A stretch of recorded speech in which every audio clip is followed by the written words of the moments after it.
وہ ایک اضافی چیز تھی, اس کی طرف دماغ نہیں جا رہا تھا میرا. میں نے کہا میں آپ سے معذرت چاہتا ہوں, آپ کو بھیٹ چڑھانا پڑ گیا ہے مجھے. ٹھیک ہے, سمجھ میں آ رہی ہے بات. اللہ کا کرنا یہ ہوا کہ ہمارے ایک دوست آئے, بہت ہی قریبی جگری دوست, انہوں نے مجھے کچھ پیسے قرض میں دے دیے بغیر مانگے. ان کو پتا تھا کہ یار مفتی صاحب کے ابھی کیس ہے, ابھی اچانک ان کے لیے پیسوں کا انتظام کرنا مشکل ہوگا. وہ آئے, انہوں نے مجھے پیسے دیے. تو میں نے کہا بھائی میرا تو یہ تھا کہ کل بکری بیچوں گا اور یہ اپنے گھر کے سارا سامان بیچ کے, جو بھی بک سکتا ہے بیچ کے میں ان کے قرضہ ادا کر دوں گا. تو وہ مجھے خود دے کے چلے گئے. وہ معاملہ تو نمٹ گیا, بچہ ہو گیا الحمدللہ. وہ بچہ ماشاءاللہ اچھلتا کودتا ہے, قرآن اب تو بڑا ہو گیا. اس کو نہیں پتا, اس کو بھی یہ واقعہ نہیں پتا کہ تو کیسے پیدا ہوا ہے. گھر والوں کو بھی نہیں پتا, یہ بھی بتا دوں, میرے گھر والوں کو بھی معلوم نہیں, میرے سسرال کو بھی پتا نہیں. یہ پہلی دفعہ میں آپ کے سامنے شیئر کر رہا ہوں, اور یہ بھی اس لیے شیئر کر رہا ہوں کہ لوگ بہت تانے دیتے ہیں آج کل نا, الٹی الٹی باتیں بہت کر رہے ہیں میرے خلاف. تو میں نے کیا کیا, وہ ایک صاحب ہمارے قریبی دوست تھے, یہ نہیں کہ ان کے سامنے میں کہا پیسے ہی نہیں ہیں, یوں ہے یار. بعض دفعہ پیسے آدمی ایسے نہیں مانگ رہا ہوتا, رونا شروع کر دیتا ہے, اس سے اگلا خود ہی سمجھ جاتا ہے کہ پیسے نہیں. خیر جی, انہوں نے مجھے لون دیا قرضہ کہ کل دے دینا. اچھا, قرضہ بھی ایسا کہ میں نے کہا کل میں دے دوں گا. جب انہوں نے بہت اصرار کیا, میں نے کہا ٹھیک ہے, فوری تو جمع کرانے. میں نے کل میرے یہی تھا کہ اگلے دن کیا ہوا ہے کہ میں نے کہا بکری بھی اور یہ سب چیزیں بیچنے کے لیے میں نے بات کی. وہ میرے پاس آئے اور میں نے کہا آپ کا قرضہ آپ کو انشاءاللہ مغرب تک مل جائے گا واپس. انہوں نے کہا صاحب مجھے نہیں چاہیے. وہ دوست تھا, وہ کہتا ہے میں نے کبھی آپ کو کوئی گفٹ نہیں دیا, یہ میری طرف سے گفٹ ہے. میں نے کہا بھائی آپ کو واپس لینا پڑے گا. کیا میں کسی کا باپ بھی نہیں دے سکتا, نہیں لوں گا واپس. میں اندر اندر سے جتنا خوش ہو رہا تھا یہ میں جانتا ہوں, اور کون جانتا ہے, اللہ جانتا ہے.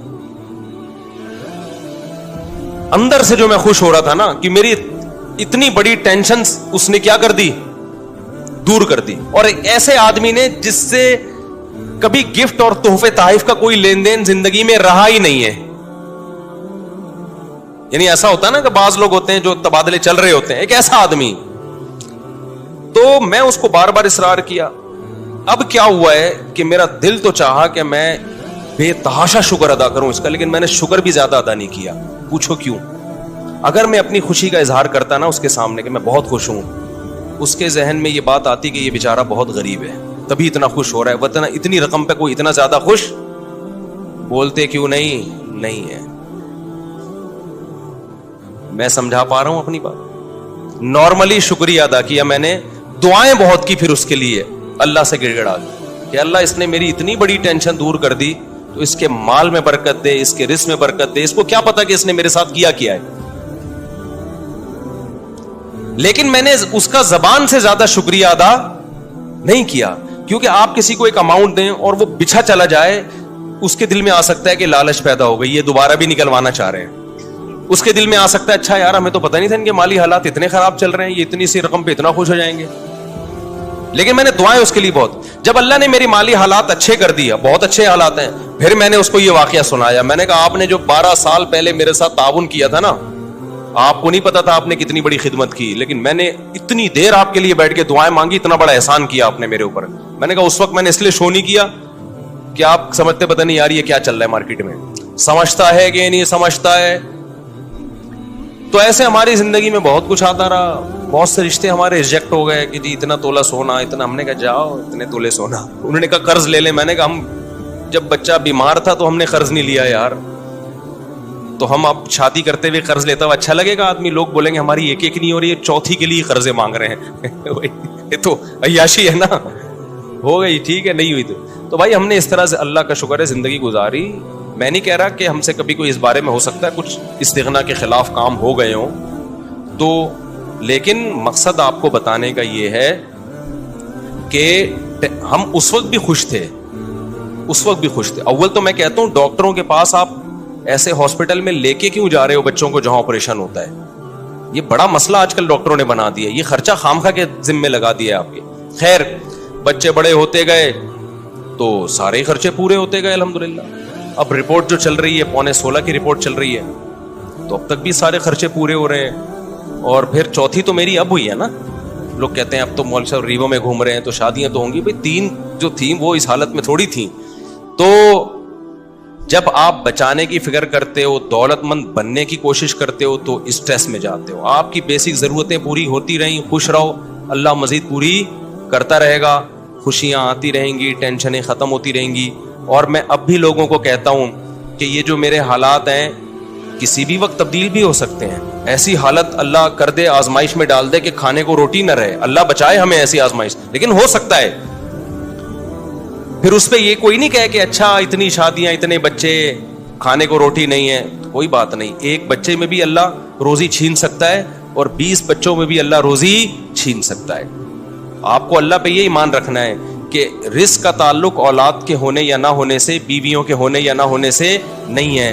ہم نے ایسے لوگ بھی دیکھے 4 بیویاں خوش ہیں, اور ایسے بھی دیکھیں ایک بیوی کو کھلانے کے پیسے نہیں ہیں, اور ایسے کنوارے بھی دیکھیں کہ شادی نہیں کرتے پیسہ بچانے کے لیے, پھر بھی دیوالیہ ہو گیا ان کا. تو اللہ اگر عذاب دینا چاہے گا, ایک بچے کو ٹینشن بنا دے گا, اس کے کھلانے کے پیسے نہیں ہوں گے, اور کھلانے پہ آئے گا تو درجنوں بچوں کو بھی لگژری لائف دے دو گے تم. تو کبھی نسل مت روکو یہ سوچ کے کہ میں کھلاؤں گا کہاں سے.